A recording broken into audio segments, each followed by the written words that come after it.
夏目漱石。心。先生と私。私はその人を常に先生と呼んでいた。だからここでもただ先生と書くだけで本名は打ち明けない。これは世間をはばかる遠慮というよりも、その方が私にとって自然だからである。私はその人の記憶を呼び起こすごとに、すぐ先生と言いたくなる。筆を取っても心持ちは同じことである。よそよそしい頭文字などはとても使う気にならない。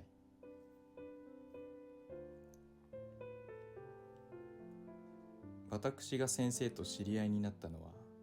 鎌倉である。その時、私はまだ若々しい書生であった。暑中休暇を利用して海水浴に行った友達からぜひ来いというハガキを受け取ったので、私は多少の金を工面して出かけることにした。私は金の工面に2、3日を費やした。ところが私が鎌倉に着いて3日と経たないうちに、私を呼び寄せた友達は急に国元から帰れという電報を受け取った。電報には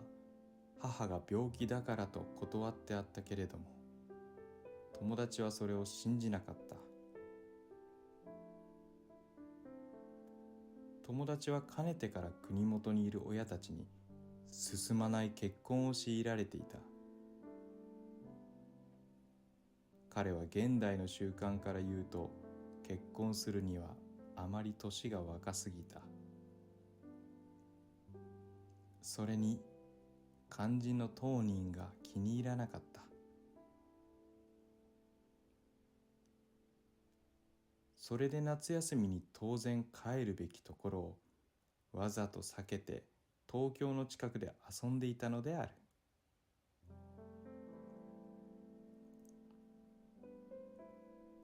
彼は電報を私に見せて、どうしようと相談をした。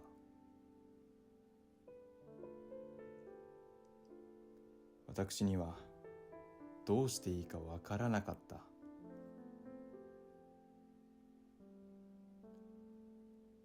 けれども実際彼の母が病気であるとすれば、彼は元より帰るべきはずであった。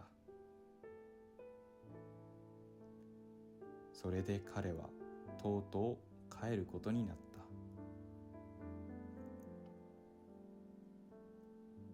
せっかく来た私は一人取り残された。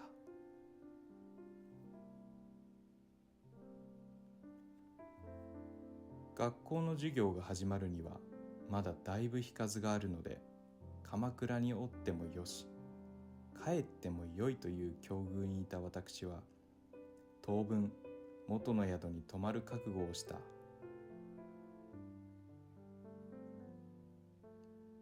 友達は中国のある資産家の息子で、金に不自由のない男であったけれども、学校が学校なのと年が年なので、生活の程度は私とそう変わりもしなかった。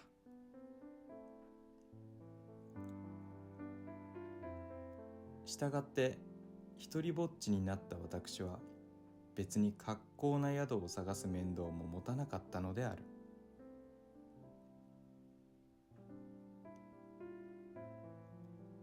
宿は鎌倉でも偏僻な方角にあった。玉突きだのアイスクリームだのというハイカラなものには、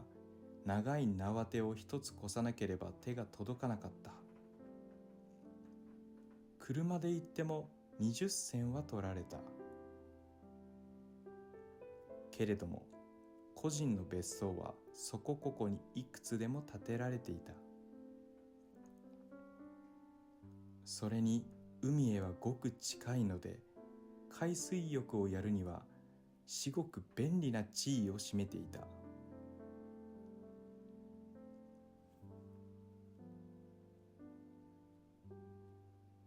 私は毎日海へ入りに出かけた。古いくすぶり返ったわらぶきの間を通り抜けて磯へ降りると、この辺にこれほどの都会人種が住んでいるかと思うほど、避暑に来た男や女で砂の上が動いていた。ある時は海の中が銭湯のように黒い頭でごちゃごちゃしていることもあった。その中に知った人を一人も持たない私も、こういうにぎやかな景色の中に包まれて砂の上に寝そべってみたり、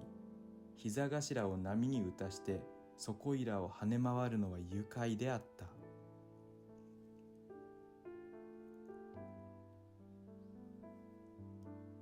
私は実に先生をこの雑踏の間に見つけ出したのである。その時海岸には掛け茶屋が2軒あった。私はふとした弾みからその一軒の方に行き慣れていた。長谷辺に大きな別荘を構えている人と違って、めいめいに戦友の着替え場をこしらえていないここいらの秘書客には、ぜひともこうした共同着替え所といった風なものが必要なのであった。彼らはここで茶を飲み、ここで休息するほかに、ここで海水着を洗濯させたり、ここで潮はゆい体を清めたり、ここへ帽子や傘を預けたりするのである。海水着を持たない私にも事物を盗まれる恐れはあったので、私は海へ入るたびにその茶屋へ一切を脱ぎ捨てることにしていた。私がその掛け茶屋で先生を見たときは、先生がちょうど着物を脱いでこれから海へ入ろうとするところであった。私はその時反対に濡れた体を風に吹かして水から上がってきた。二人の間には目を遮る幾多の黒い頭が動いていた。特別の事情のない限り、私はついに先生を見逃したかもしれなかった。それほど浜辺が混雑し、それほど私の頭が豊満であったにもかかわらず、私がすぐ先生を見つけ出したのは、先生が一人の西洋人を連れていたからである。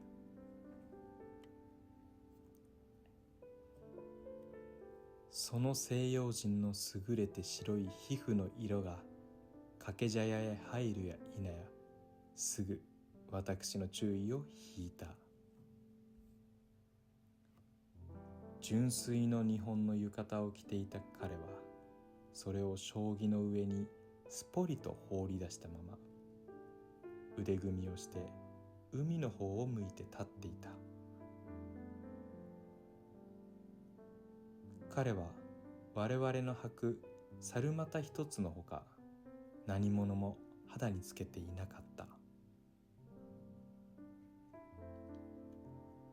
私にはそれが第一不思議だった。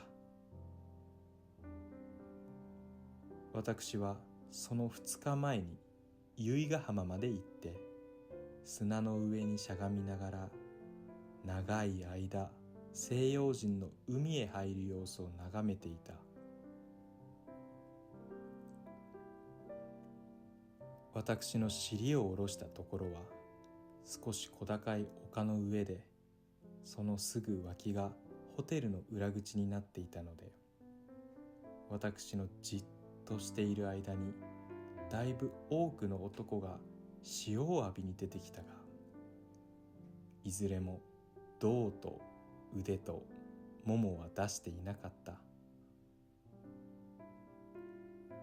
女はことさら肉を隠しがちであった。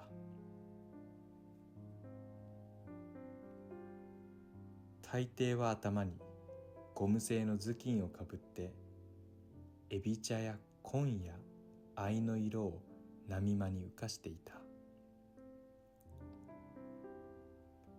そういうありさまを目撃したばかりの私の目には、猿股一つで済ましてみんなの前に立っているこの西洋人がいかにも珍しく見えた。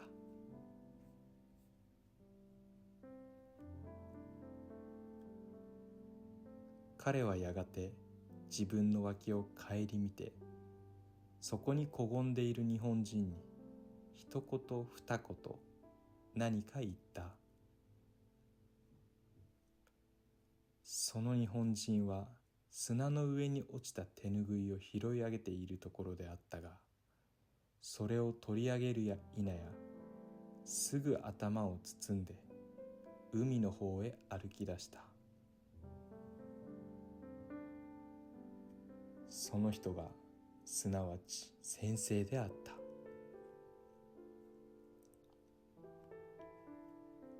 私は単に好奇心のために並んで浜辺を降りていく二人の後ろ姿を見守っていた。すると彼らはまっすぐに波の中に足を踏み込んだ。そうして遠浅の磯近くにワイワイ騒いでいる他人数の間を通り抜けて、比較的広々したところへ来ると、二人とも泳ぎ出した。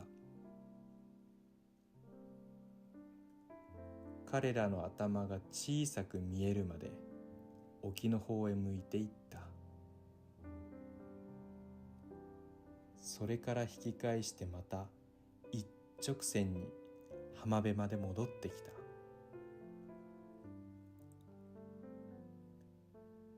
掛け茶屋へ帰ると、井戸の水も浴びずにすぐ体を拭いて着物を着て、さっさとどこへか行ってしまった。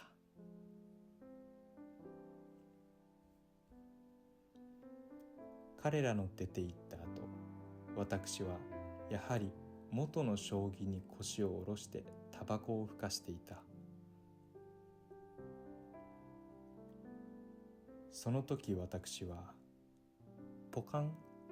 としながら先生のことを考えた。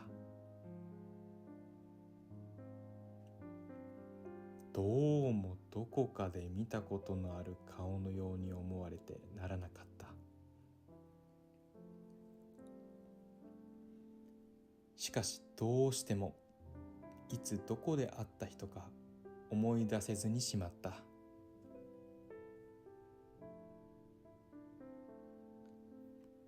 その時の私は屈託がないというよりむしろ不良に苦しんでいた。それであくる日もまた先生に会った時刻を見計らってわざわざ掛け茶屋まで出かけてみた。すると西洋人は来ないで先生一人麦わら帽をかぶってやってきた。先生は眼鏡を取って台の上に置いて、すぐ手ぬぐいで頭を包んでスタスタ浜を降りていった。先生が昨日のように騒がしい翼閣の中を通り抜けて一人で泳ぎ出したとき、私は急にその後が追いかけたくなった。私は浅い水を頭の上まで跳ねかして